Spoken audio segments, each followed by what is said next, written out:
교장의 거꾸로 과학교실 시작합니다. 자, 오늘의 배움 주제는 다음과 같습니다. 자, 오늘은 여기서 부모의 형질이 자손에게 전달되는 유전 현상을 우열의 원리에 따라서 배워보도록 하겠습니다. 자, 이제부터 멘델의 실험을 한번 보도록 하겠습니다. 멘델이 처음에 유전 연구를 시작한 이유가 애초에 그 흰색 머리 남자와 흰 머리 남자가 만약에 검은 머리 여자가 만나면은 그 아래에서 나온 자녀는 뭐 회색 머리일 것인가 요런데 의문을 품고 시작을 한 거예요. 그래가지고 실험을 한번 해봤어요. 이게 이제 유전이죠. 유전 관계를 보기 위해 실험을 해봤는데요. 만약에 자주색 꽃과 흰색 꽃을 교배를 시키면은 그 아래 자손에서는 이 중간 색깔인 뭐 예를 들면 분홍색 꽃이 나올 것이냐 뭐 이런 것들이 궁금했던 거죠. 그래서 한번 실험을 해봅니다. 처음에 순종의 완전 순종의 자주색 꽃과 순종의 흰색 꽃을 교배를 시키게 되는 겁니다. 타가소분을 통해서 서로 교배를 시켜요. 그리고 나서 나온 잡종을 보게 됩니다. 자, 이때 이 첫 번째로 나온 것을 잡종 1대라고 부릅니다. 이 순종 두 개를 섞어서 처음으로 나온 1대로 나온 잡종이란 뜻이죠. 그렇게 해서 실험을 해봤더니 자주색 꽃이 나오더라 하는 거죠. 그래서 흰색이 뭐 분홍색이 나오든지 다른 색깔이 나올 수도 있을 것 같은데 아무리 많이 여러 번 해봐도 계속 자주색 꽃만 나왔습니다. 그래서 여기서 이상하다 해가지고 여기서 또 한 번 이 자주색 꽃 잡종 1대에서 나오는 이 자주색 꽃을 자가소분을 시켜서 잡종 2대를 얻어보게 됩니다. 여기서 자가소분을 통해서 그 다음 세대를 얻어봤더니 그 다음 세대에선 뭐 분홍색이 혹시 나올까 해봤더니 그 다음 세대에서는 자주색 꽃 3개가 나오면 흰색 꽃 1개가 나오는 비율로 3대1의 비율로 계속해서 똑같은 결과가 나오더라 하는 거였습니다. 자, 이 실험 결과를 보고서 멘델이 생각한 것이 있습니다. 지금 자주색 꽃과 흰색 꽃을 섞었을 때 자주색 꽃이 나왔죠. 그런데 자주색 꽃을 자가소분시키면은 당연히 다시 자주색 꽃이 나와야 될 것 같지만 의외의 결과가 나오게 되죠. 자주색 꽃만 나온 게 아니고 자주색 꽃 3개에 흰색 꽃도 나오게 됐습니다. 자, 이 자주색 꽃에서 흰색 꽃이 나왔다라는 것은 이 흰색 꽃을 갖고 있는 그 유전자, 흰색을 나타내는 유전자가 이 안에 숨어 있다라는 뜻이 되겠죠. 자, 그래서 여기서 멘델이 생각한 것이 있습니다. 잡종 1대에는 자주색 꽃만 나타나게 되지만 그 안에는 흰색 꽃의 유전자가 숨어 있구나.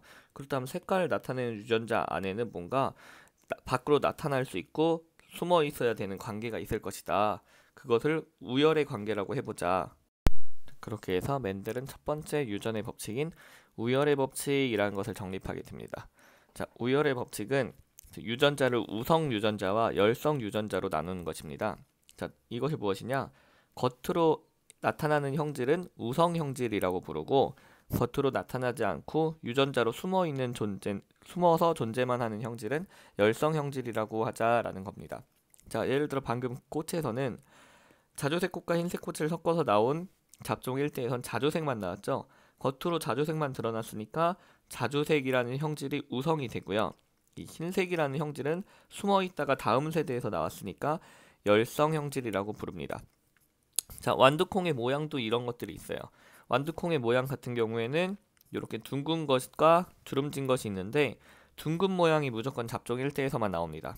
그래서 둥근 모양이 우성이고 잡종 2대에서 다시 주름진 게 나오는데요. 얘를 이제 열성이라고 합니다. 완두콩의 색도 마찬가지죠. 노란색 완두콩과 초록색 완두콩이 있으면 무조건 노란색 완두콩이 먼저 나옵니다.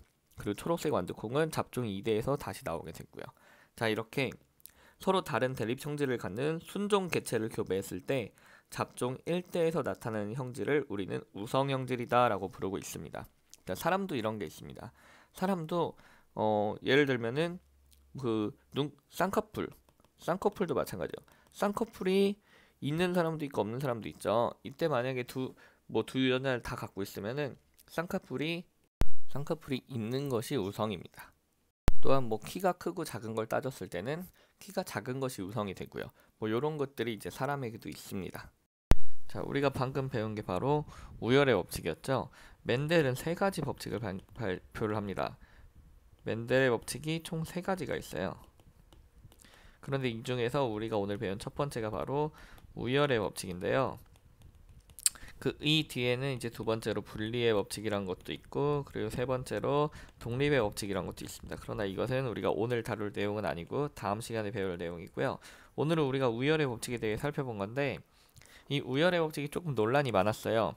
그러니까 우성과 열성, 이 우성과 열성이란 것으로 나뉜다, 인자가. 그렇게 지금 말한 게 바로 우열의 법칙인데, 이 시간이 지나면서 많은 사례들을 살펴보면 살펴볼수록 꼭 반드시 우성과 열성, 그러니까 우열이 나뉘는 경우가 꼭 있지만은 않은 거죠. 안 나뉘는 경우도 있는 거예요. 애매한 경우들.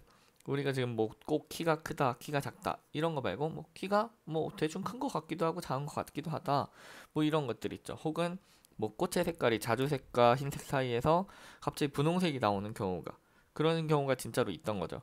그래서 이게 우열의 법칙이 모두에게 적용되진 않는구나.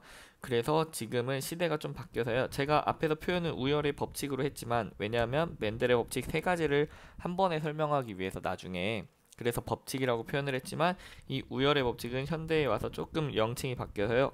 요새는 우열의 원리라는 말을 쓰고 있습니다. 법칙이라고 말하기에는 너무 부정확한 것들이 많다라는 거죠. 하지만 법칙이란 말을 써도 되고 원리라는 말을 써도 상관이 없습니다. 둘 다 같이 혼용해서 쓰고 있어요. 그런데 요즘에 점점 원리라는 말을 많이 쓰고 있다. 그렇게만 아시면 되겠습니다. 자, 오늘 강의 여기서 마치겠습니다. 수고하셨습니다.